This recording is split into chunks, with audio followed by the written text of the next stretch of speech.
Wigin. Doris will be the chair of this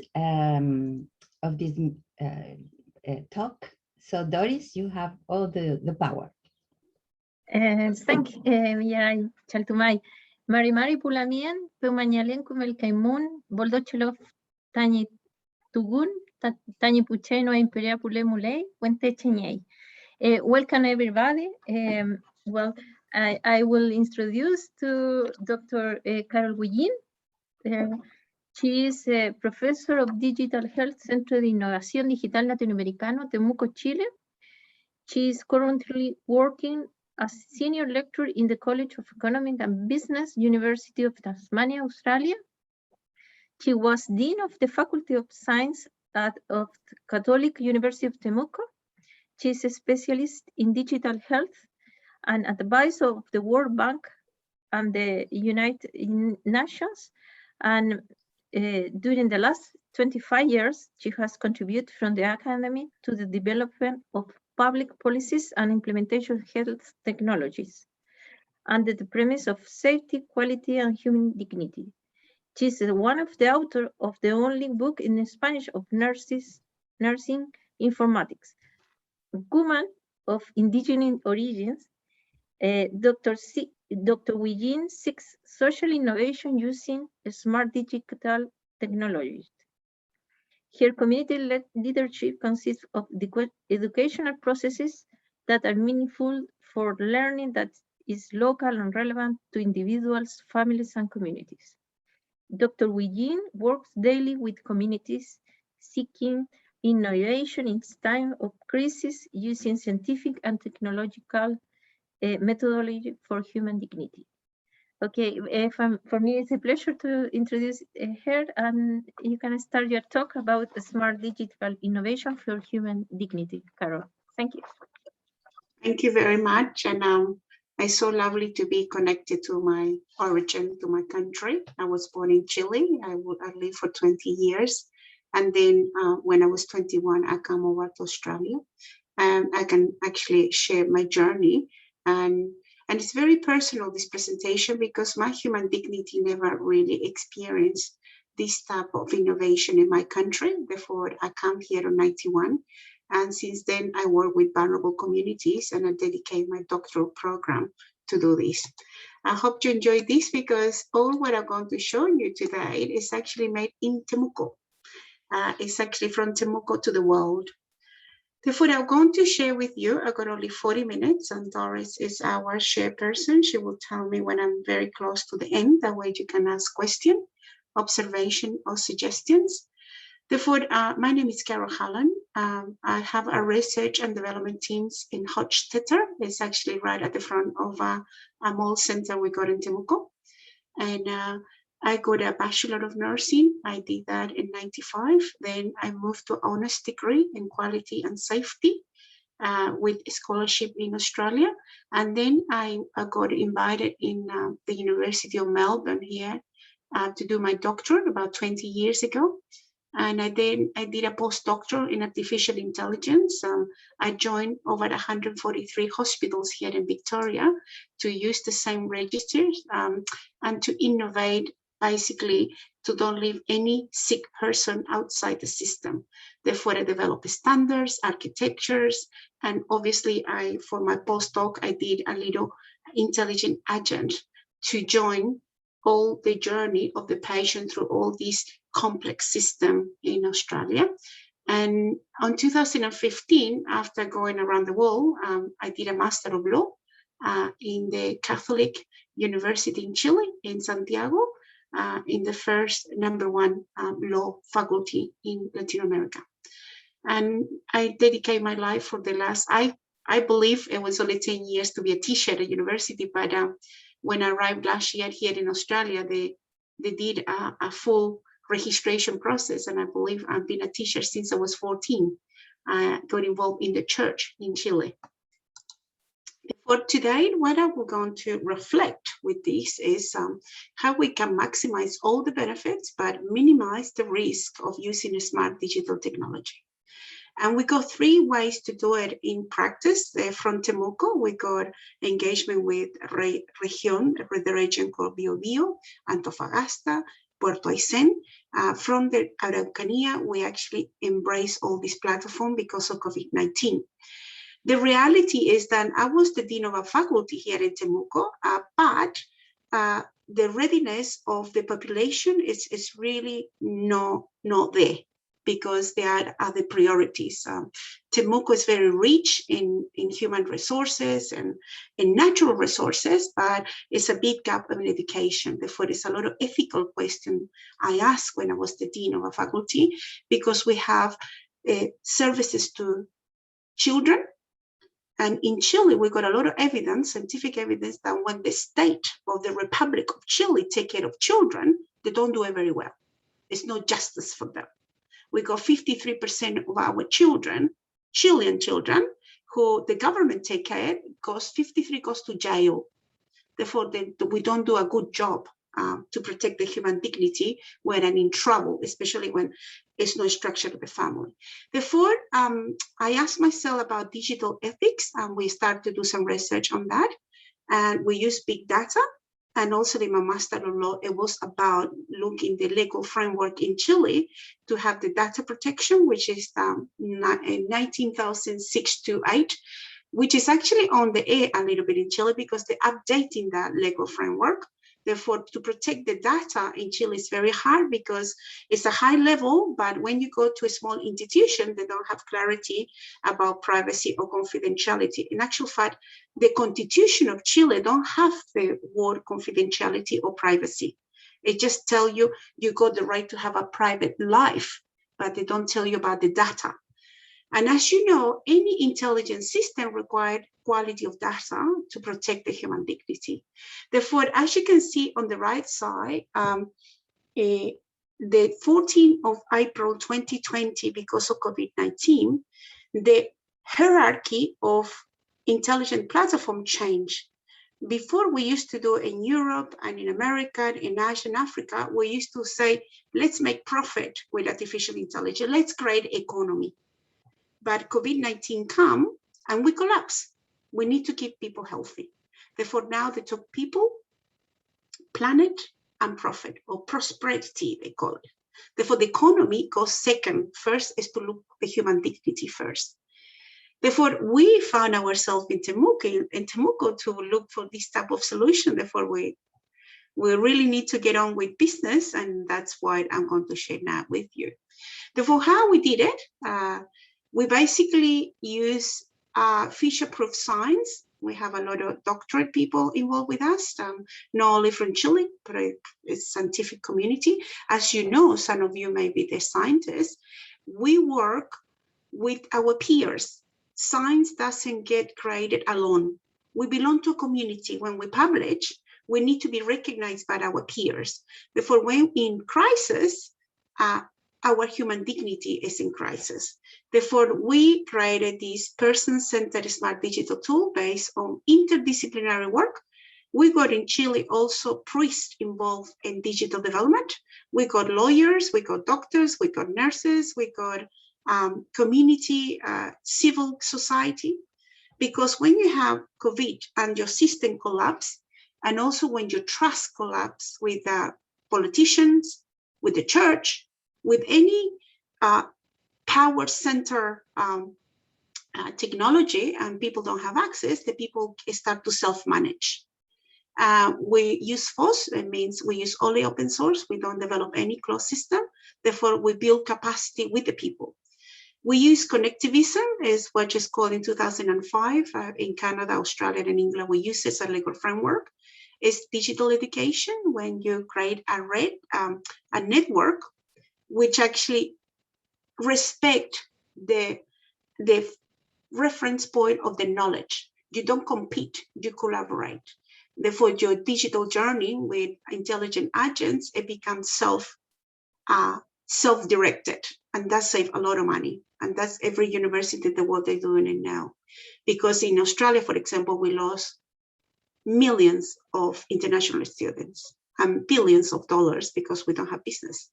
Therefore, connectivism allowed us to provide masters and PhD online now. Before, it wasn't accredited. We couldn't give that everything online, but because of COVID-19, we have to honor the contract with our student internationally. We are the only one in Chile doing semantic interoperability. It's a term that people don't recognize a lot in public services or civil society services. Therefore, we got a lot of fragmentation. But with this smart technology, we've been able to promote communication, human communication, access to ethical data and informed decision. Therefore, we have met with the health ministers, and we have showed also this work to the educational Minister of Chile. We're in conversation with that with the several regions. And obviously we seek sustainable innovation. Therefore, that's our method to do basically respect the human dignity of everyone. Therefore, how we have achieved with about 80 partners in Chile. We do consultancy, we provide a smart partnership, legal framework as well, creating a scientific culture to protect human dignity. Therefore, we don't contract only scientists, but we contract people from the community to work with scientists. Therefore, we kill the gap. Because in Chile, when you have a PhD, you become very elite.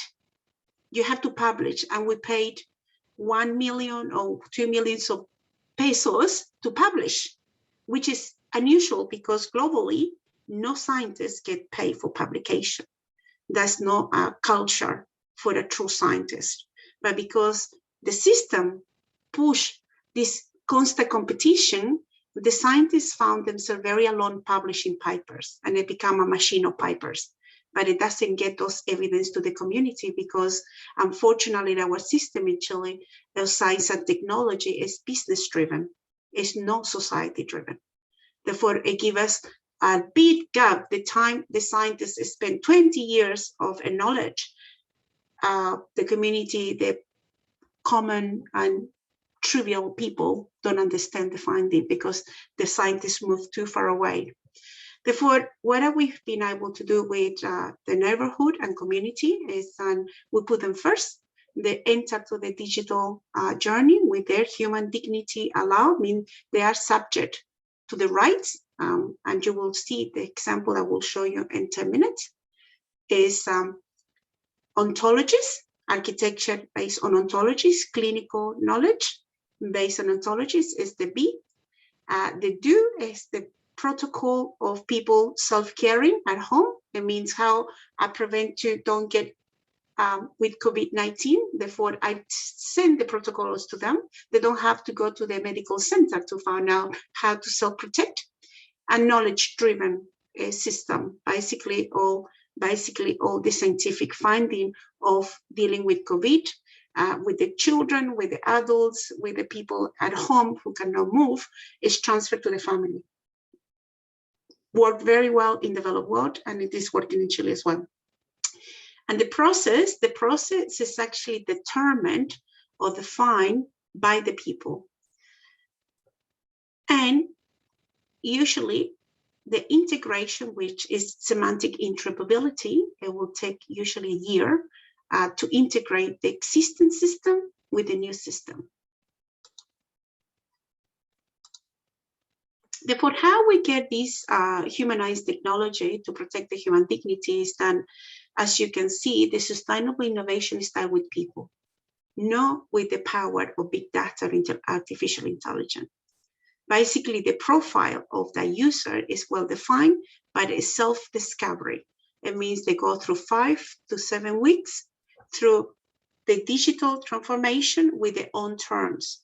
Therefore, they're not only university professionals, because in Chile it exists a code called Código Sense, which in any company can provide some training to their people. And that's the way we actually enter to different organizations. They enter to digital health to do the right thing, digital, ethical, and bioethical issues to actually analyze the data. And big data, we look algorithm as well with the legal framework of Chile, and also digital teaching, which is connectivism, because we train people from the entire faculty. We got professors, deans, then they're preparing to the digital transformation for human dignity. Therefore, all these models based on data, stakeholders, collaboration, and technology. But all is to do with the human evolution of the dignity to enter this new world. And obviously, we use all these platforms as person because the person is subject to rights and duties. It's not the client, it's not the user, it's not the women, it's not the men, it's actually the person. The person you can justify scientifically the human dignity by constitutional law. It means that when a platform is obtaining or selecting data without the consent, you can sue that person or that company. Therefore, they develop skills and knowledge with us through the process of self-determination. Now, in Spanish, it's a little bit different. When you say a person is self-determined in English, it means that you're independent, you're autonomous, and you own the data.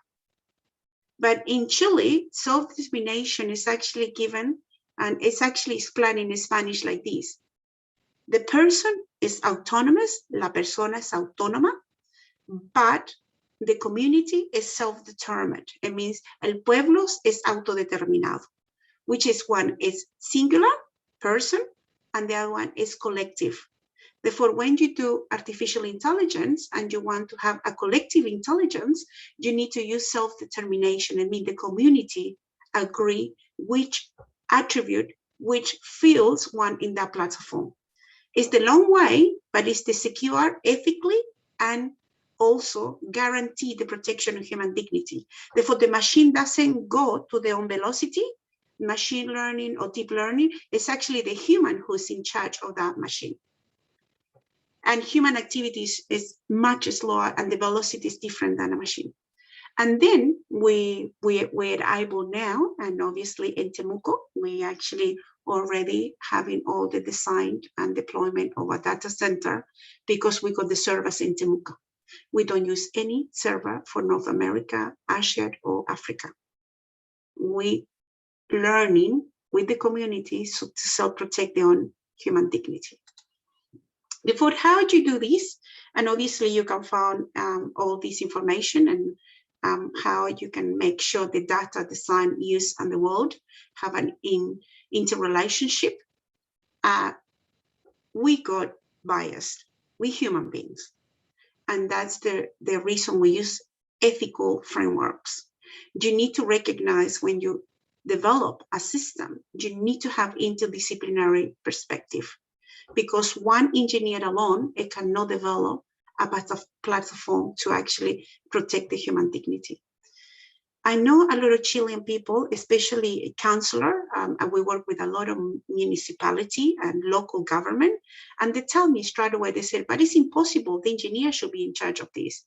Yes, obviously, but that engineer need help because human dignity, it got multiple dimensions, not only one. Therefore, after that, we deployed all the imbalance. I mean, we dedicate a lot of time for the indigenous community, for abused people like women and children. We have a lot of engagement with people who don't belong to the system. That's really our focus of sigla.org. We work with communities because we definitely been excluded, like for example, migrations is an issue in Chile. We don't have many algorithms who recognize the Black people. We don't have many algorithms who recognize the children from different colors. And actually their precision is so low that we don't have real studies at the national level yet, even though last week it was launched the National Artificial Intelligence Plan in Chile. Therefore, we do have a big gap, but what we need to guarantee is that the injustice doesn't reflect in our applications. And our application can really deeper all the inequalities we live at the moment And that's what obviously now with COVID-19, all the research area I've been doing for 25 years becomes so relevant, which is called digital health, which is about accessing the right medication, the right vaccine, to make sure the people don't get discriminated between the public and private system. And obviously all this platform I'm showing you now is to do with clinical decision making when it's not enough doctors on the regional part. Therefore, how we do it, this is the justification for all the pillars of digital data. We do have a governance for human dignity. We use all the protection we have with artificial intelligence or the algorithm to maximize the benefit. We oversight and enforcement through not only legal framework, because some of the legal framework in Latin America, they're not ethical, because they give dominance to the commercial platform rather than protecting the human dignity. Therefore, it creates more unemployment rather than embrace the digital transformation as a way to improve human development. Therefore, there are 4 pillars we use all the time in our project in Temuco and in Chile. Ethics and consent, we make sure we have an e-consent. We have a procedure, and we actually working to get ISO 9001 to have quality data and structural control, because someone actually from the University of Ufro, a professor of quality who helped us with that. We have all documented with journally, all our developers around Chile have backups, metadata, and fidelity of the data. We can justify when we don't have a black box, we have a transparent box. We can expressly show you the algorithm because we know by name and we know even where the developer lives. Therefore, we do have a human community rather than a machine learning community. And obviously, with my Master of Law, we have a legal framework. We actually advise it to the government, and now we actually involve with their bid with the bank from the Inter-American level. I work for the Global World Bank, but with CITLA, we're actually working with the regional Latin American bank. Therefore, some of the data principles, especially for indigenous people, this is all to do with science. You will find that we got a key principle for the indigenous data governance, the special one. We use some of the framework from New Zealand, Australia, and obviously Canada. We do have a few. We have a Radio CITLA. We actually got some people from America who help us every week in Science for Everyone, it's called, especially indigenous skill coding for that, for the human dignity. And obviously we have the open data principles and the fair principle for data management. And obviously, we're not going to disregard all the companies who want basically to make digital dividends, because this is about digital economy. Therefore, there's the paper. I will leave them the copy as well for the organizing of this Congress, that where they can review all the scientific evidence I provide. This is very relevant to us in COVID-19. We recognize in Canada as well that you provide empowerment to the user, to the end user, you can save a lot of money. If you can give the digital medical record, only 7 or 8% of the population, you can save between $81 and $96 million. If you really can provide just a very small outpatient appointment, you can save between $6 and $50 million. I mean, this is about moving the agency of power legally and ethically with a smart digital technology to the people. It saves a lot of money because the system is congested, it's fragmented, and it's causing a lot of trouble, especially in Chile, because primary care setting, they get about 8,500 pesos for a while. When you get sick and critical care, they get 50 million pesos for 1 month. Therefore, the investment is totally unjust. It's not an equilibrium. And obviously, all this study is what basically, I'm a consultant for the United Nations. I do that for every country who are interested to see how much money they're losing by not empowering the people through the human dignity. Therefore, this is some of their innovation made in Chile for building capacity.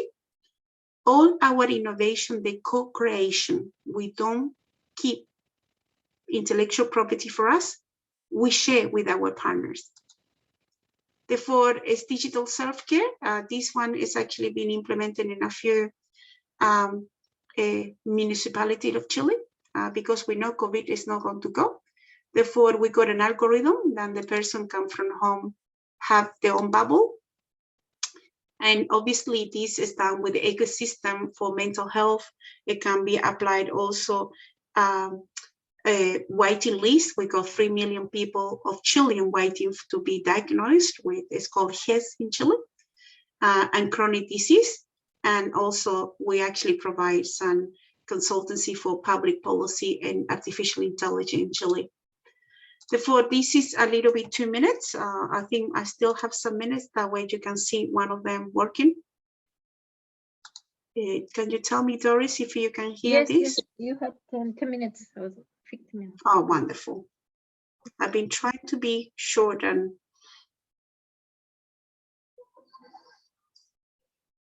you have more probably, almost 20.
Carol, we cannot listen to you. can you hear me now? Yes, perfect. Excellent. Therefore, that's only denial of a system, because you saw the end user's perspective, but this end user got public health implications. Obviously, the privacy is guaranteed because it's only the contact list for them. And they determine, and in the mapping doesn't got a ratio, then you cannot identify where these people lives, because you can discriminate. People get panic if you get a red traffic light. You said, oh, this person is just too sick. Well, it's not without any structure. It's an architecture based on science of caring. Therefore, this is the platform actually is joined to it, and basically come through local, regional, and national. Therefore, the business intelligence is go through each layer, and each layer got their own cyber security. Usually we use ISO 8000 to protect that data. This is a project we want with Corfo, which actually is going to be implemented in Latin America, which is called in Chile Semilla Expande. Therefore, this platform, we start firstly for a smart tool for smart people, for clinical placement, because all the hospital and center of caring in Chile was shut for all the students. And therefore, they really have a lot of trouble for medicine, nursing, physiotherapists. I mean, there are about 15 professions they couldn't go and do the clinical practice because of COVID. Therefore, we created this platform to ensure that the students don't get left behind, and basically they have nearly lost 2 years of this. Therefore, we got semantic interoperability, educational process for clinical simulation. We got remote clinical protocol and smart research, and the Sun University they're using for accreditation. And also, we're the only one platform of a smart digital tool using Lego framework, which is 20,584, which by law, the data management have to be explicit to the patient. I did my master about that. That's what we implemented. This is the administration view. It got the appointment by the week, what is available, and each specialist available. This is a little bit what I show you the platform. Basically, I won't put sound that way I can explain. Basically, you enter to this platform and you get one login for everything, because some of the students got anatomy and physiology. Basically, they go sometimes 5 different platforms to do one subject and 3 visits to 3 hospitals. Therefore, what do we do with interoperability? We join them all together through the administration and the curriculum. And the curriculum who actually made in Chile exists an organization called AUR, which the 25 universities from the regions, and they give us the protocol to follow for clinical placement. Therefore, with that, we were able to develop this platform with their own profile with each user for each clinical case, for the teacher, for the student, for the first line, for the people who work next to the patient, to ensure they don't get contagious with COVID-19, but the process is still online happening. And obviously the patient registry, we're the only one provide interoperability, means that it's based on archetypes, clinical archetypes from England. That clinical archetype we developed here in Australia about 15 years ago. And basically we have all these possibility for the first time to integrate all the care for the patient, that way the human dignity doesn't get damaged through the process. Usually what happens if you don't have this integrated platform, you go to one hospital, they ask you for one examination, you go to another one, in Antofagasta, they ask you for another one. Therefore, you replicate the cost of your attention with one doctor, then you go back to another doctor and you duplicate, and in the end you get frustrated and you don't get the care on time, and you get frustrated, and people died looking for care, and people dying to understand why they don't get a diagnosis. Today in Chile, the 3 million people don't have a diagnosis. They're still waiting. Therefore, that's the answer we're doing. Also with GovCitla citizenship, human interaction with real-time participation. This is Junta de Vecinos, is what is actually neighborhood. It's a person in Puerto Aysén, us. They have people they call postrados, people who are in bed, but they're very lucid. And they're the one actually with this council participate in real time. Basically, we provide the tool. They have their own survey. They fill up in real time, and the basic council get the answer right away from their own community. We don't interfere. We just provide the technology. They basically create that technology themselves, because we build capacity. We don't sell software. We don't sell platform. We bring human dignity by an educational process. That way they become developers. Therefore, we're teaching coding to children, 10 years old, until people of 84 years old, because that's the new language of the future. Therefore, we got many minutes left. Woohoo! Oh, thank you, Carol. We have some questions here. I am going to read.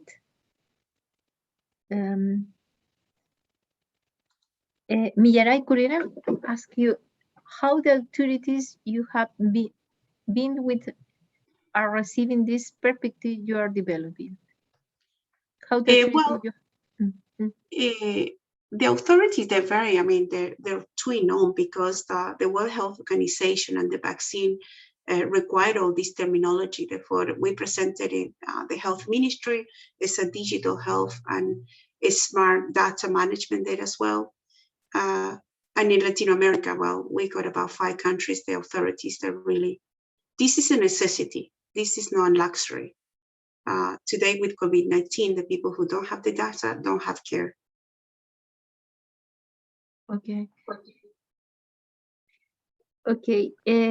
Joao Batista is asking you, is the Chilean artificial intelligence plan considering the ethical issues raised by your organization? Yes, definitely. Even though it's only a plan, basically it's not a policy just yet in Chile. Therefore, the plan declared and the talented, they put in a very person-centered approach. It is a beginning. I mean, Chile is not the leaders in Latin America. Colombia is going ahead a little bit with more experience in Medellin. I am part of the expert team with the president of Colombia. Therefore, we are learning. There are a lot of ethical issues and bioethical as well. Therefore, I think it's only the first step. And obviously, we as a scientist, we need to provide evidence to the Minister of Science and Technology to make sure we can put ourselves in all these possible risk, possible context, no? Okay. And again, Joao Batista ask you, do you see similar initiative of ethical artificial intelligence in other South American countries? Are South America too far from the North hemispheres? Well, it's fascinating, you know, because Latin America has got a very good collective thinking. Therefore, since the Bank or Inter-American Bank put a paper who encouraged all the Latin American countries to have an artificial intelligence plan, we got already 40% of the country developing the plan. Therefore, we are ahead than North America. North America got 53 states. I live in Virginia myself, and they're very fragmented. I mean, they are very powerful sellers and commercial to the world, but it's a little bit a challenge to work collectively in North America because every state is very fragmented, no? Okay. Well, we have another. Millaray again, is the North Hemisphere more advanced in these issues, ethical artificial development? I would argue not, but the European Union, yes. Therefore, North America, I don't think so. They do have great scientists, but they're very fragmented. From a collective manner, I think February 2020, they launched the paper of artificial intelligence. However, the major ethical issue from a southern hemisphere is that the North want to conquer the digital environment to South. And if we don't use our evidence, we're gonna risk our culture, our territory. Because all the platform, which we know, basically they impose a little bit the value or the interpretation of that data. Therefore, they see us as numbers. We don't have much room to make sure we people developing innovation. Okay, I would like to, okay, there is another. How do you perform the so many cultures adaptation? How do you manage the diversity? I think more than manage the diversity is to build capacity. Each person got the culture at home. They got the original culture. I mean, culture as such is basically what we teach in data governance is intercultural environment. Therefore, we develop the standards and everyone who enter to digital environment, the artificial intelligence only replicate good practice of humans. Therefore, we don't recreate a game, we recreate good practice through Lego framework, and then we move to guarantee the diversity and inclusivity of the human being. Okay, perfect. Another question of Claudio Helt. Ricardo Baeza is very involved in the bias in the web and artificial intelligence. Have you collaborated with him? Do you know him? Yeah, I actually I founded the Optia, which is an observatory to watch algorithms in Chile. He's the founder with me. Therefore, yeah, I know him. Okay, perfect. Just I would like to ask Mirai, she sent the first comment. Maybe you can explain, Mirai, the first comment that is about this. This is a change, at least in the theory, with the new law for the state university. We have to perform region pertinent research. Can you explain it a bit, maybe? Yes, because I really agree with Carol that we are in a system that sometimes, many times, most of time, we are far from the society. In fact, we are trying to publish. This is our north, and but now the new law of state universities in Chile says in the definition of the university that the university must be pertinent to the region. And this is a mission for the university. So of course, this kind of research will go on, but we are now impelled to the other research that is more applied, more pertinent, more in synchronization with our region. And this is, I think, a very good information, because a very good news, because in fact in Chile, as Carol said, I am very agreed with you that when you become a doctor, you become something out of the planet. And in Chile, many times it happens. It happens also with the politicians. You become a deputy, a senator, and you go far from another planet. You don't live anymore with the people. I think in Latin America it can be the same, but in Chile it's very specially like that. So we need to be more on earth, on the real problems of the real people. And I think that the law is very in that way. Thank you. Thank you. I totally agree also. Okay. Okay, as we don't have more questions, I would like just to thank Carol Guillén. Thank you very much. It was a really good talk, and I hope we are going to invite you in the future events activity, and I hope to meet you in Chile as well.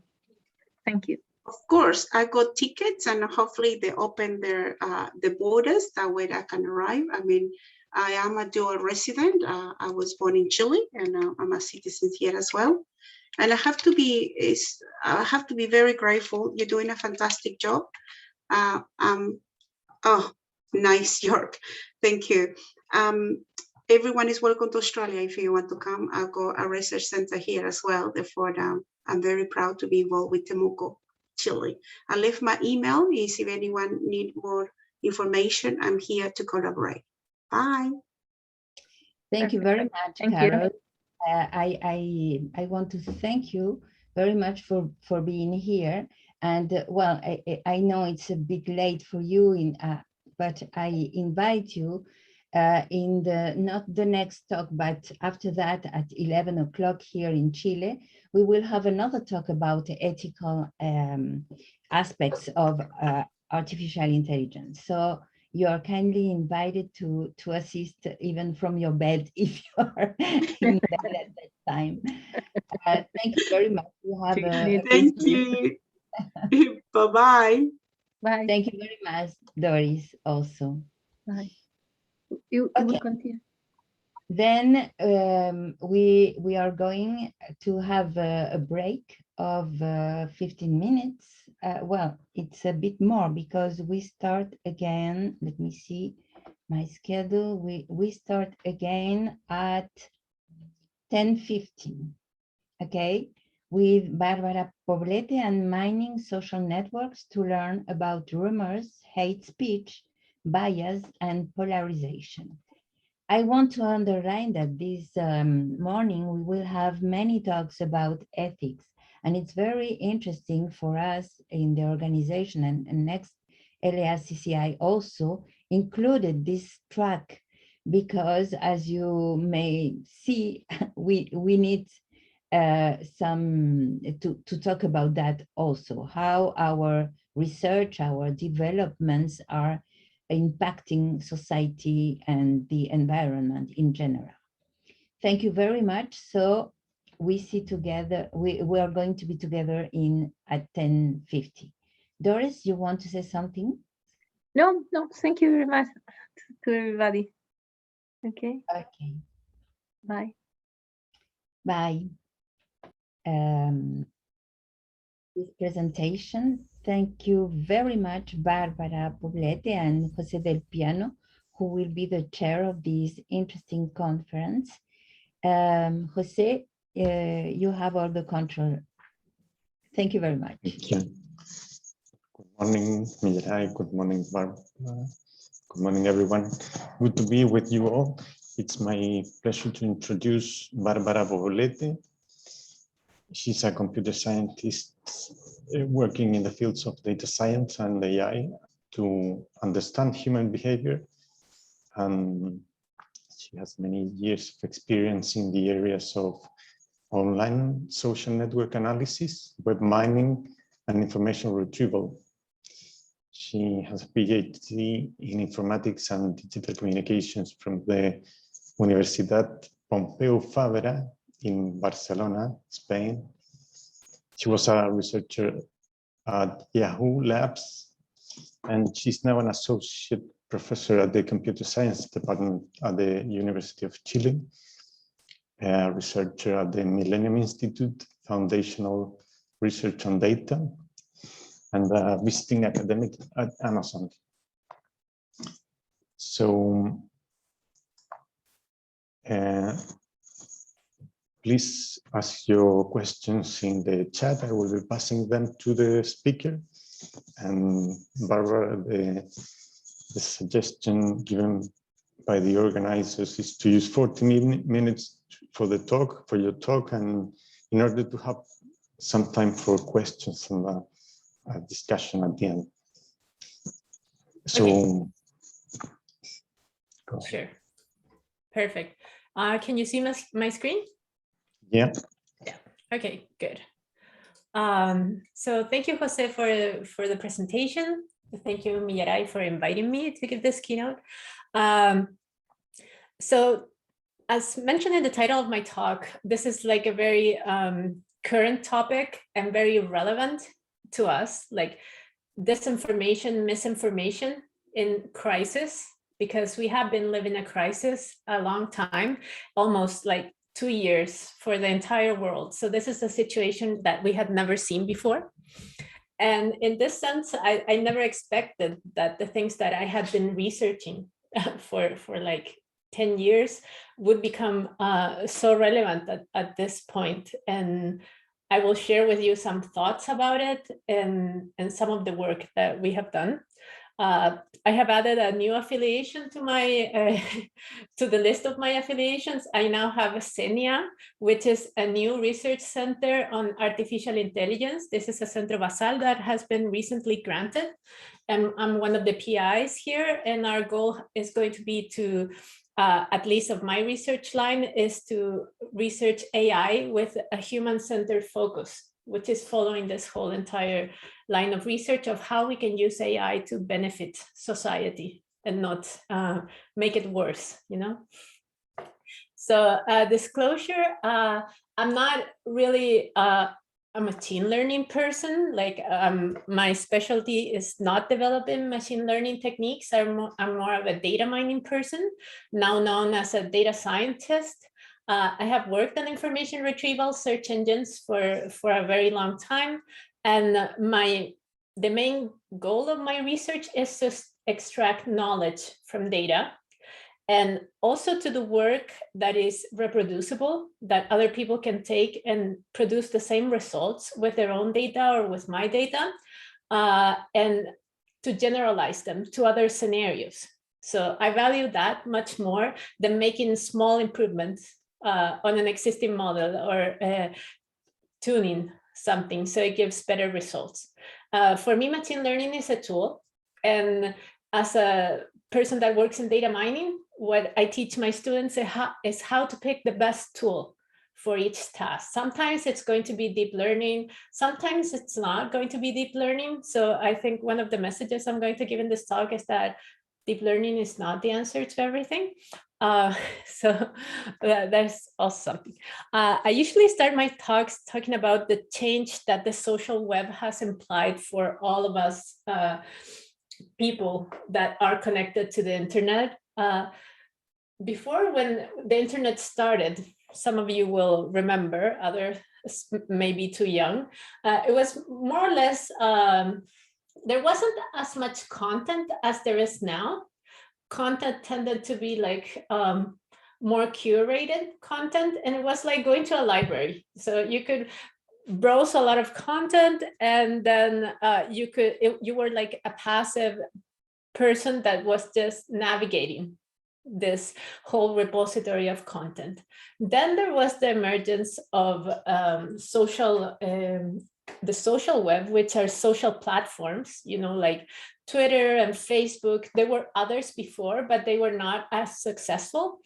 And what happened there is that people started producing content and being able to publish it. And this content was published very rapidly. So it's the characteristic is that it's real time. I will think about something and I would publish it like right away, and it will become instantly shared with all my followers or all my friends. So everybody started publishing content. There was also everybody now has a smartphone, not everybody, but a lot of people have a smartphone. So we can take pictures as well. We can generate videos. So we can create multimodal content and publish it on the web. So the content on the web has exploded. And now we have different qualities of content, because like different information quality. We have some very good quality content that everybody has relied on. And we have some poor quality content as well, and content that is maybe not as reliable. But I will show you how we can still use social networks to extract value, but how we need to be careful with it. So now everybody's a producer of content, but nobody is really checking or checking things that everybody's publishing, because it's just too much. So it's not scalable really to curate all the content that is currently published on the web. And everybody can just post whatever they want. So the social web and social networks are a very interesting environment to analyze for different types of scientists. There has been, recently we have started talking a lot about social computational scientists, which are people that come from computer science and go into the more social aspects of research, and also people that come from social sciences and work also with computational aspects to understand how human society works. And why do we study social networks? Because there are different biases. Like we cannot say, for example, that Twitter or Facebook represents the entire society. We know that because it's very hard to predict elections, for example, by looking only at social networks, or to extract information. You still need like polls to understand, or surveys or things like that. But it does provide kind of like a looking glass into society, into a portion of society, and we can kind of correct certain biases to infer other information. So it's like the most access we have ever had to studying real social networks. Before, the analysis of social network was reduced to very small samples. Something that's interesting about social networks is how it has become a new information media. So social networks, for a large portion of their users, has become the primary source of information. This comes with a distrust that it has been happening currently with traditional information media. People have stopped trusting traditional media and are relying mostly on social networks. This has a lot of disadvantages that we only trust social networks, but this is what the current scenario is like. We are producing, as I was telling you, real-time information from all over the world.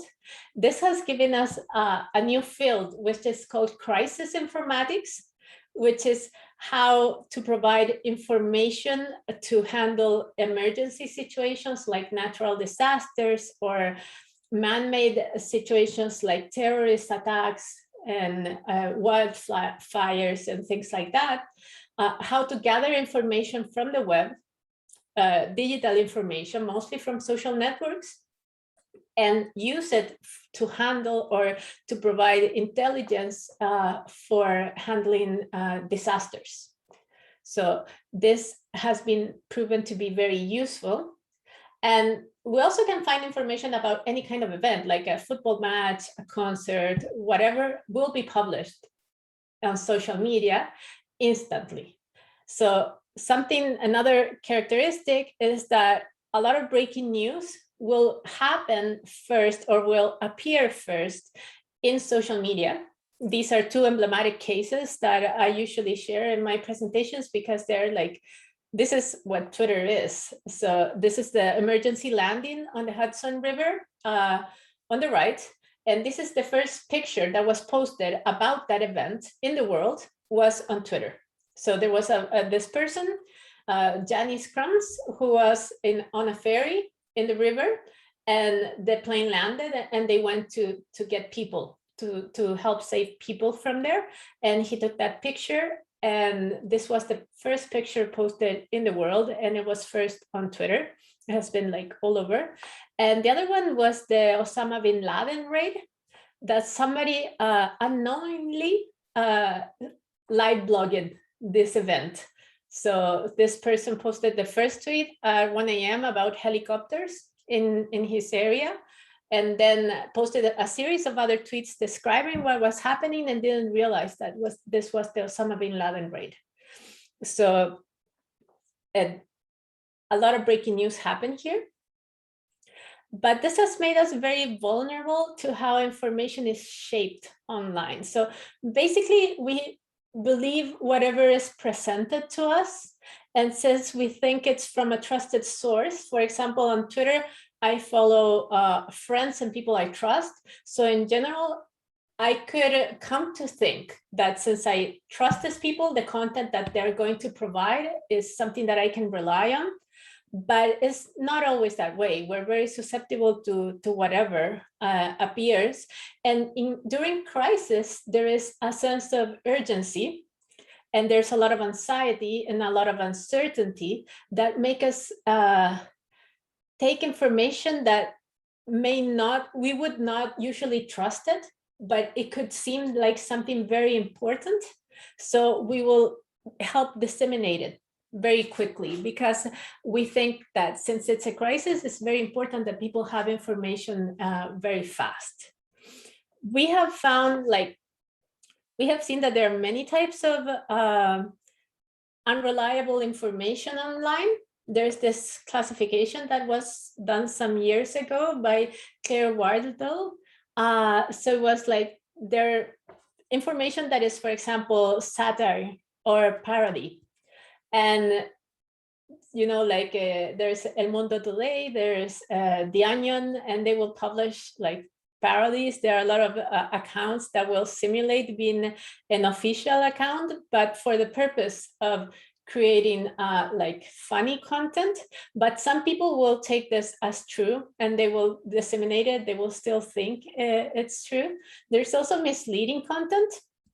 So it's like, when you use certain information that can mislead you to a conclusion that is not true about a certain individual or a certain issue. There is imposter content as well, where an account appears to be from somebody different than they're like an imposter. And there's like fabricated content, which is like 100% fake content. And what we have seen is that this can now be like even automatically generated with like current language models. So it can be a lot of content in this sense. You don't need people to generate it. There could be false connections where you have a headline that doesn't really match. That a headline will say something very spectacular, and then if you read the content, it doesn't really reflect the headline. There can be false content, there can be manipulated content. So there are a lot of ways to manipulate or to provide misinformation or disinformation online. We started working on this problem in 2011 or 2010, really, inspired by the earthquake in 2010 that was in Chile, that like most of you know, was one of the largest in history. And in that opportunity, we published a paper that was called the Information Credibility on Twitter. So the thing about this paper is that before this, scientists had never observed the phenomena of fake news, or we had not realized that this was happening. So how did we come to think about this? What happened during the earthquake is that there were a lot of rumors, but there was no official access to other information like official sources for several hours. So Twitter was a way in which people communicated, and some people started rumors there that turned out not to be true. So we observed this phenomenon and we studied it. I'm going to show you a few observations that we made at that time, but it was the first paper to study fake news on online social media. So this year, after 10 years, it received an award that is called the Seoul Test of Time Award, that shows is given to the works that have been most influential in web research.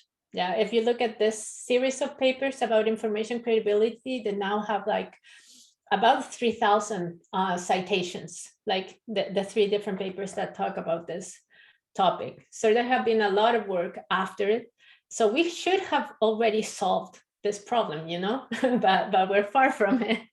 So our studies at that point was about real-time disinformation. We had the earthquake, largest in history, a lot of casualties. And the clear phenomenon here was that we did not have access to other sources of information for 2 to 3 hours. The first video images came about 6 hours after the event. So the only way in which people communicated was Twitter. There was, I think the national link was down, but the international link, one of the ones that went through the US, and that was the one that Twitter used, was still working. So Twitter was one of the only things that worked, and a lot of people were using it in Chile because it was largely adopted for the elections that had been, I think, the same year. So everybody was on Twitter. There was, like, for example, we studied this hashtag Terremoto Chile about conversations in the following, like, at the moment of the earthquake, half an hour later, half an hour later, half an hour later, and people were already propagating the information very quickly. We looked like for different days at the conversations, like these are word clouds of the conversations about the earthquake. We had access at that point to all the Twitter data about the earthquake in Chile because I was working at Yahoo Labs, and Yahoo Labs had an agreement at that point with Twitter to access their data. These words were originally in Spanish, but they had been translated for the purpose of the paper. So the first day people were talking about a lot about death and disease. People that had died, the toll, like how many had died, and also the tsunami. This was very important of the topics that day. The second day, people were most focused on missing people, trying to find people that they didn't know where they were, also aftershocks. The third day, people were talking about the epicenter in Concepcion. They were also talking, there's Google there mentioned because Google had a tool to help find people that they deployed during those days. And the fourth day, people were talking about like the axis of the Earth, like shifting, and that was a news that was going around during that day.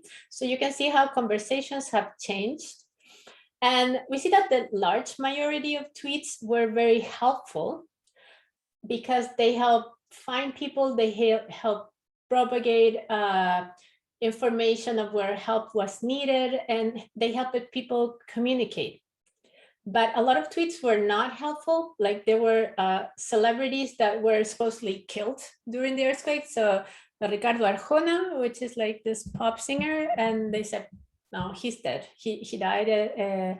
Also, there were false tsunami warnings in Valparaiso and false reports of looting as well. So what we did like a small study where we classified the different rumors that occurred during the earthquake. We had rumors that turned out to be true, rumors that turned out to be false. So at the top, you see the rumors that tend to be true.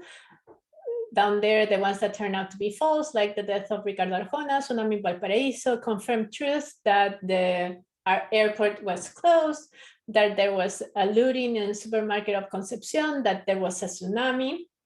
So, and what we analyzed was how the information was perceived by the network. So, for example, you can see two clear differences between how confirmed truth were propagated and false rumors were propagated. And you have to realize that people did not have access to any other way to confirm this information. Maybe they could confirm it live, but they did not have access to other official sources of information. And what you can see here is that people rarely would deny information that turned out to be true in the end. Deny means saying, I went to the airport and I didn't see it was closed. That would be a tweet that denies an information. Rarely people denied information that turned out to be true, even if they didn't know at the moment if it was true or not. Rarely they questioned information that turned out to be true. In the case of false rumors, people would question them. So the tsunami warning in Valparaiso has a lot of people questioning this news. And also, a lot of people questioning this news and a lot of people denying the news as well. So what we got the sense from here is that the network of people perceive things that turn out to be true in a certain way that is different. So the network has a certain intuition collectively that could allow us to maybe classify this information and know if something seems like it could be truthful information or not, even if they don't know everything about it. So the question that we asked ourselves is like, can we automatically detect false tweets as events are unfolding? So the answer is like, no, we can't see the future. If we don't have external sources, we can't know. But what we can do is we can understand what is the credibility that the event has for the network as a collective entity, as a whole. And so information credibility is the quality that the network will perceive. And as a collective, it's different than individually. So when you see a certain rumor on Twitter, if you look maybe at a few people, at the tweets of few people, you could think that this rumor is true. But then if you do a search and you look at lots of people, what they're saying, and you see a lot of people questioning that rumor, then that rumor is very likely to be false. Yeah. But you don't have to rely only on your friends. You have to look at everybody to kind of understand. And credibility can be decided by the network by different characteristics: who published the information, if there are external sources, what are the headlines, different things like that. At that point, what we did two classification tasks. We did one to classify tweets if they were newsworthy or not, like topics of conversation on Twitter. We did a classifier to understand if they were news or if they were chatter or spam or whatever. And from the ones that were news, we then classify them as credible or not credible. We did a very big crowdsourcing task to gather like news and then classify them as credible and not credible and train our classifier for this. And for newsworthiness, we had like 92% precision, 92% recall. And for credibility, we had 87% precision and 83% recall, which is like really good. And we use different features of the conversations, like text, network propagation, top tweet element features. Like all the features are described in our paper. But something that was very interesting was that features that were language agnostic were very important. So for example, how quickly it was propagated, how many retweets it had, characteristic about the authors, if it had external sources, things like that were very important. So if we relied on features that were not language dependent, then this model could be transferred to other languages. So we actually trained this model for English, and then we tested it in Spanish, and it worked very well. So that was something that we found, that there are a lot of features that are like cross-cutting languages to help us understand this information. We had several findings. So the less you rely on external sources, the more likely you are to believe false information. This has been proven over and over to be true. And the problem right now is that everybody, or almost everybody, is relying solely on one source of information, which is our social networks.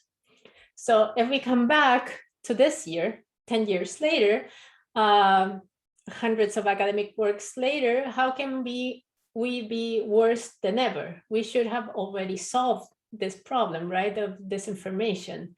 There are several explanations. So one is this term of filter bubbles that you may have heard, that when I go on a social network, I will choose to see information from my friends or people I follow. So this provides one filter over the content that I see. Usually we follow people that think alike, like us. Okay, this is the phenomenon of homophilia that happens online, where we surround ourselves with people that we feel are just like us. So they probably have our same political views or very similar political views or share our values. So the content that I will see will be very compatible with what I already think. Then on top of that, and this is like the worst part, is the recommendation algorithm. This is the optimization that the social network platform will do to make you engage more. Engage more can mean click more ads or remain more time or see more content on the social platform. And this is the objective function that the social media platform is optimizing for. So what they will do is that over the content that I have pre-selected through my friends, they will reorder that information to show me what they think is more relevant for me. So this provides a more narrow view of things that I already like. And this reduces very much my exposure to divergent points of view. And this has been shown to increase polarity over time. There's the phenomena of echo chambers, where we have automated accounts that will amplify the extreme political ends. Okay, so you will have conversations in the whole spectrum, like left, right, in between, and you will have a lot of very prolific accounts on the extremes. So this happens, and some people from my research institute in the Project Telar that analyzes the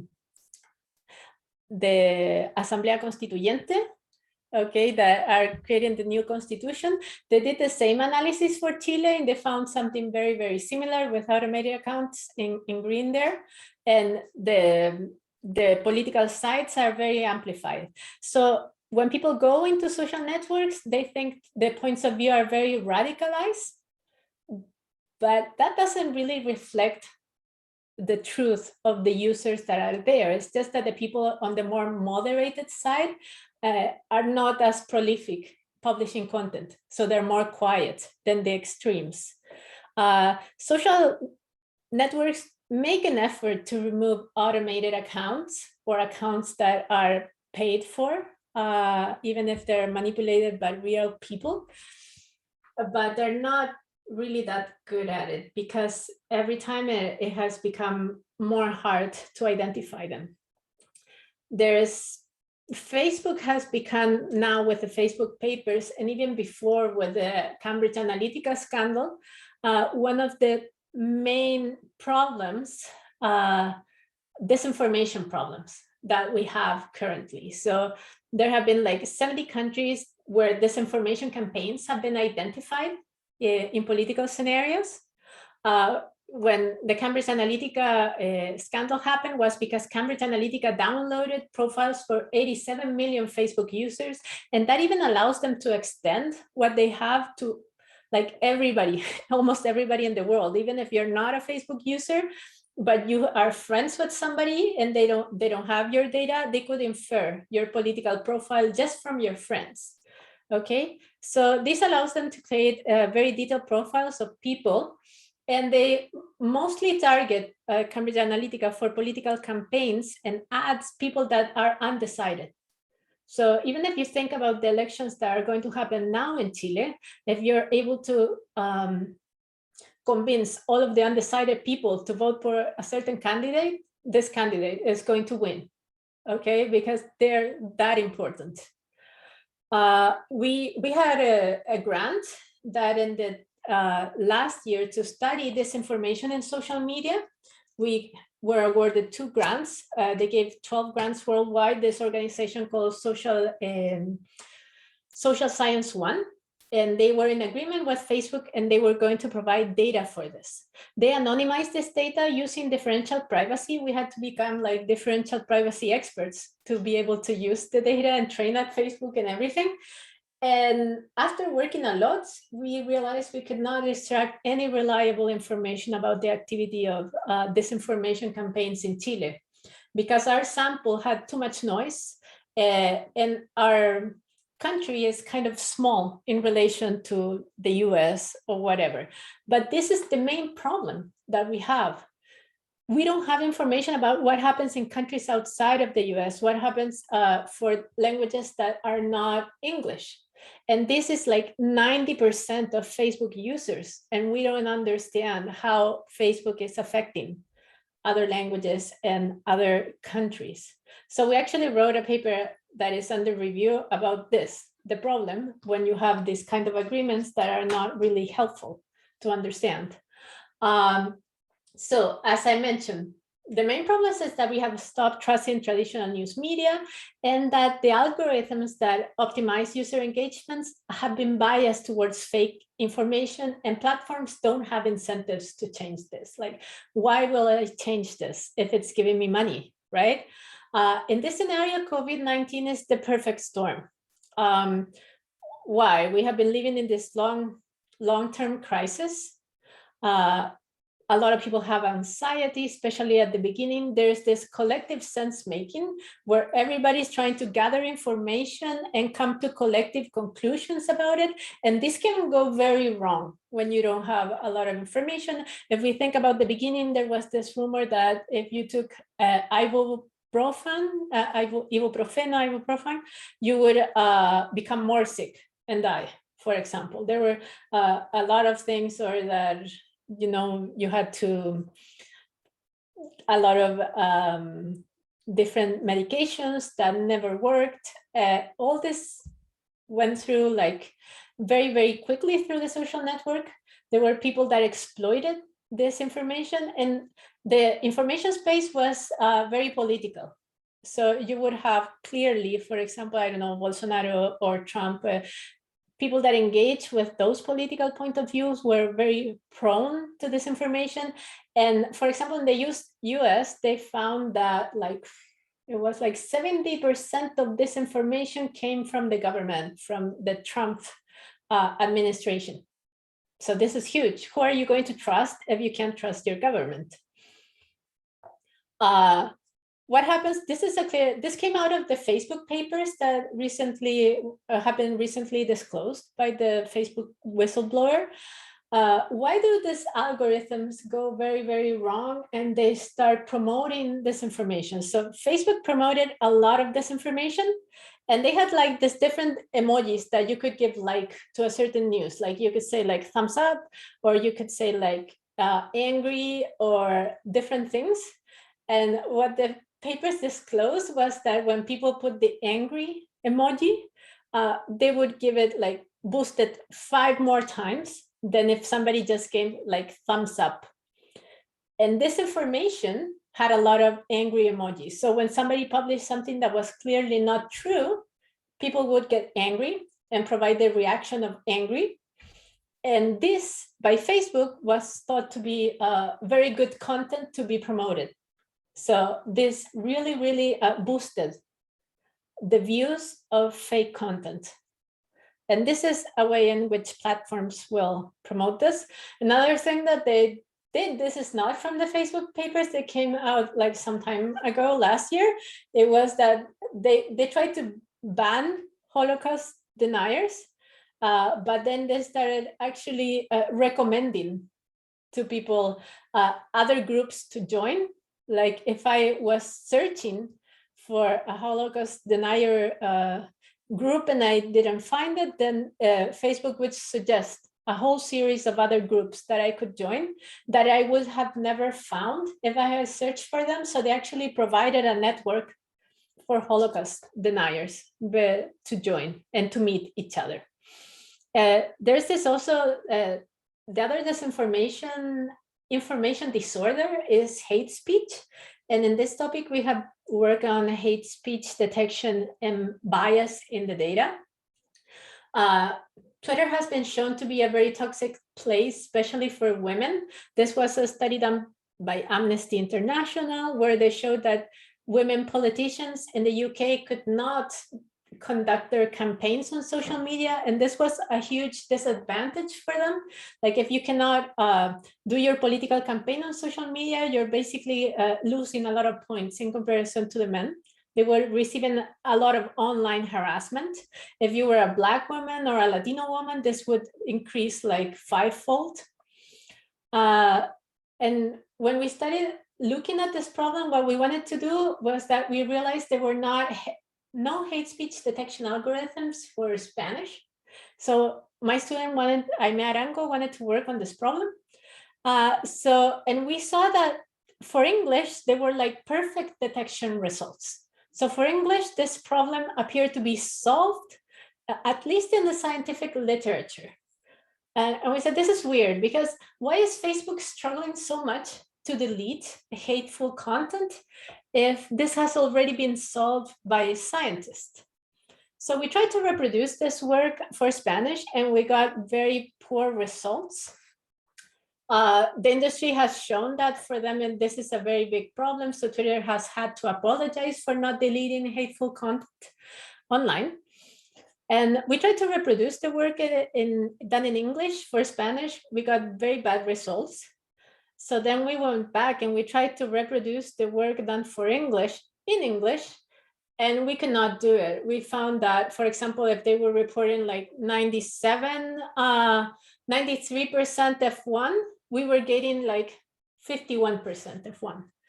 We could not explain this difference. So we actually we did, and especially my student Aime, she had to reproduce the work, and we saw that at first we got the same results as them, but then we corrected certain technical mistakes that they had when training the models. They had data leakage problems from training to test most of the time.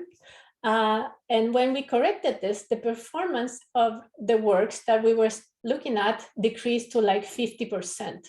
So we went from papers that were reporting 91%, 93% F1 to decreasing it to 51% by correcting the mistakes in the implementation. This was like 3 important works in the area for which we found problems.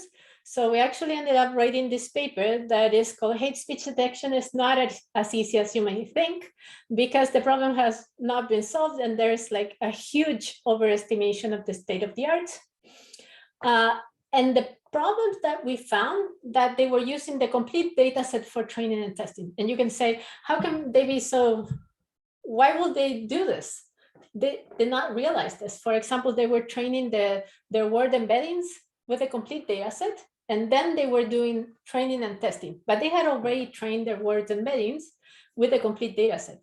When we reduced the training of the word embeddings, for example, to the feature space only to training, then the performance would decrease. They also did oversampling before splitting train and test. And what happened was that they had the same examples on train and test because they had done the oversampling before that. And the other huge problem was data bias. We took a look at the most popular data set that was being used by everybody. They had a lot of hate speech examples. And what we did was we downloaded those messages to understand who were the users that published this. And because that information was not in the data set, and we found that 90% of the hate speech messages were generated by only 3 users. This is like in 6,000 examples, 90% were generated by 3 users, 3 people. So when you train a classifier on that, your classifier is going to learn to identify those people, not to identify hate speech. So then when you test this on a different data set, it's never going to work. So this is why they only tested it on their data sets and they could not generalize this. How did we find these problems? By having multilingual needs. When you add diversity to research, you come to find these problems. If you only work for English on your data set, on your problem, you do not try it on different scenarios, you will never figure out that your models are flawed, for example. Also, this need to use deep learning for everything made it very obscure to researchers what was happening inside their models, so they could not realize the mistakes that they were making.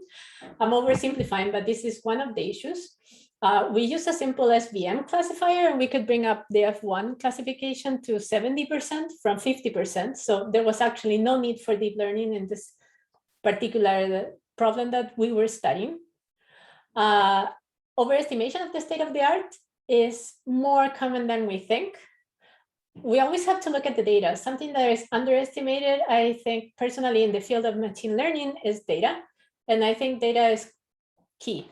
I mean, it's super important to look at the data and to understand the biases and the limitations of your data for learning. So I'm going to take like 2 more minutes. And this has not only happened like in web research.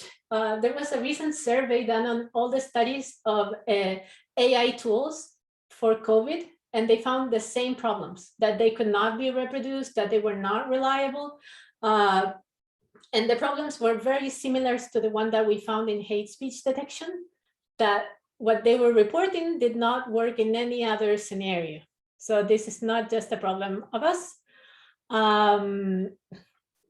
And this is mostly because of not understanding the data that you're using. There's this classic example that there were a data set where they had like very, very sick people. The x-rays are very, very sick people with COVID. People were laying down when they took the x-ray because they were very sick. And the people that were not sick had the x-rays like sitting up. So then the classifier learned to identify when the person was laying down or standing up instead of identifying COVID or not COVID.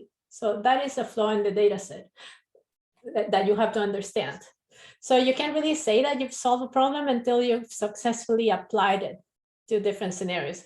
And the multilingual problem has become super relevant because as I was telling you before, the Facebook papers disclosed that Facebook has done absolutely no handling of hate speech or misinformation for outside of the US, basically.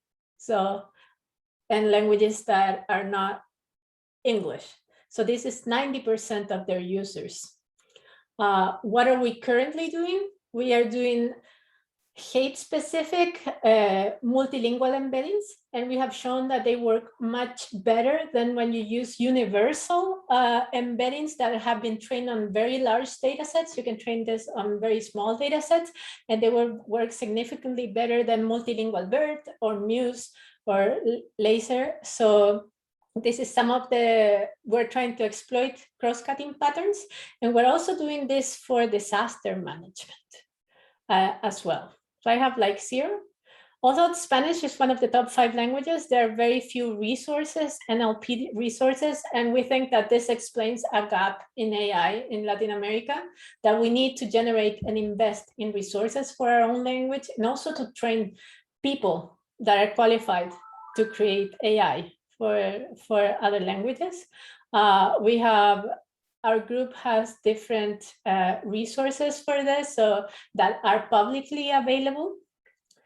Spanish word embeddings, BETO, BERT for Spanish, hate speech evaluation data sets. There's a lot of value in the collective, as I was telling you about. We have done different work about crisis informatics that I will just skip.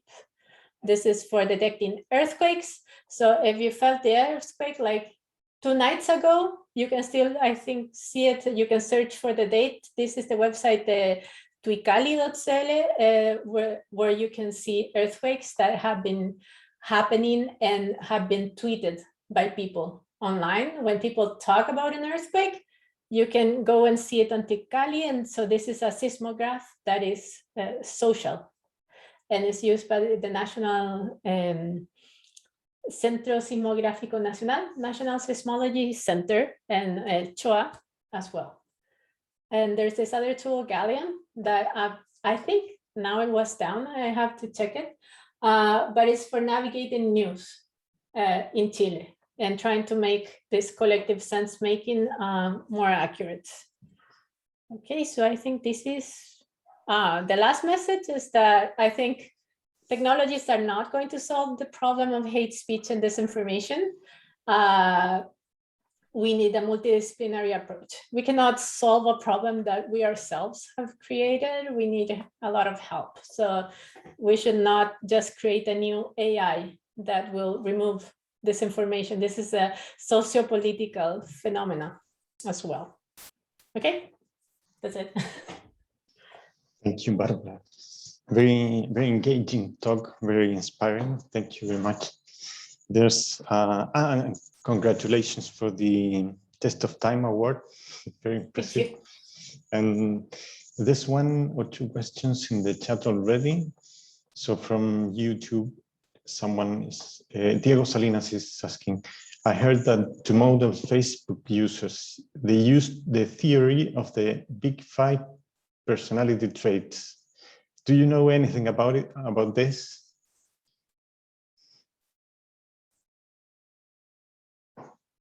Okay, sorry, I was muted. So I'm not an expert on the big 5. Like I'm not an expert on social sciences. So my expertise is more on the computational science of this. So there have been a lot of Facebook papers that have been published with the complete data. Now I don't know how much to trust them or how much they reflect what has been happening like all over the world. They are very narrow in their view, but I don't have information about this, sorry. So Martin Pedemonte, do you think that eliminating anonymity in social networks can help with the issue of fake news and hate speech? This is an interesting question. Like I have been asked this before when talking about this, and I don't think so. I don't think it's a problem of being anonymous. This is a personal point of view. I think it's a problem of depersonalization. Like you don't see the other person that you're talking with, because I have also seen a lot of extreme reaction on WhatsApp chats, for example. Like I'm in a WhatsApp chat with like neighbors of like where I live, and people will start like fighting over like nothing, you know, like huge fights. And I think it's just because you don't see the other person. You would not probably do it as much if you had the other person in front of you. Also in the like parent groups at the school as well. Like, so I'm not sure it has to do with anonymity. And I also, when I mentioned that there were very few users generating hate speech in the data set, this is a phenomenon that happens all the time. Like there are very few users creating the hate speech environments. There are very few users propagating disinformation, and disinformation is amplified by the recommendation algorithm. So it's not necessarily that they're real people propagating or creating hate speech or creating disinformation. Sometimes it's just organized groups as well of very, very few. If you look at the anti-vaccine movement, this is a very coordinated small group of people. Thank you. So from Joao Baptista, how do you think the scientific community in South America can contribute to avoid fake news, dissemination of fake news? I personally don't know how to solve the fake news problem in an easy way. I think that as a scientist have to engage in multidisciplinary work. I have been working for some time with experts in communication, academics from the communications department, academics from politics as well, political science, social science as well. And I have been learning a lot about how people communicate. That is something that as a computer scientist, I wouldn't be able to do. And I think these problems are very complex. So they are complex social political problems. It has been shown that you can tell a person that a certain news is fake and show them evidence, this is fake. But if the news agrees with their value system, you know, like they will still propagate it because they think it's kind of useful, or it reinforces something that they believe. So it's very hard in that scenario if you're showing somebody, this is not true, you have to believe me, I have evidence, and they still don't believe it. What are you going to do as a scientist? I believe that as a society, we need to improve education. I mean, I think we should raise our kids in the frame of mind of critical thinking, of criticizing the information that they're presented, and that they have to learn this since they're very young, because they're going to be in this environment their entire lives. So as they grow, they have to learn to be critical with the information that they receive. And we have to start teaching this in schools and universities and everything. Great.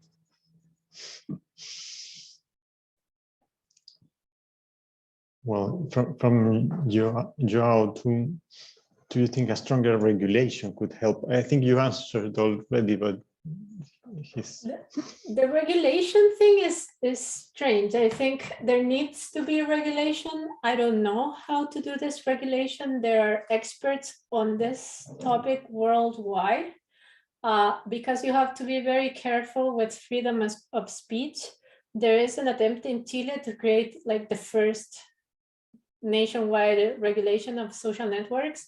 And this has been very criticized as it's going to like destroy freedom of speech of people in online social networks in Chile. So you have to be very, very careful. Like, how are you going to supervise? How are you going to enforce? Like, these are things that you cannot leave as ambiguous. You have to be very specific. So it's a complex problem that as a computer scientist, I'm probably not going to solve. Thanks. Thank you. Thank you for, well, I think that was the last question in the chat. Thank you for your answers. Thank you for your talk. I really enjoyed it. I'm glad. Thank you for inviting me again. It was fun. Thank you very much, Barbara. Thank you very much also, Jose del Piano. I'm very sorry not having you here like we were in, I think it was 2019, we were together in Valdivia, and it would have been marvelous to have you here. Maybe next year we can make something. Thank you very much for your interesting and so important talk because of what we are living today. Well, we are going to have a break again, and then we are going to start at 11:30 with the last presentation. It is not a conference presentation, it is an outreach. It's in parallel to the conference.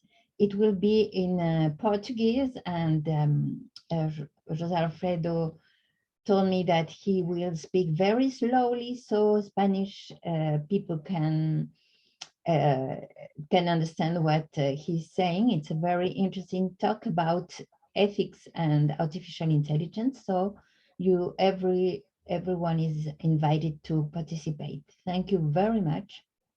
We see at 11:30.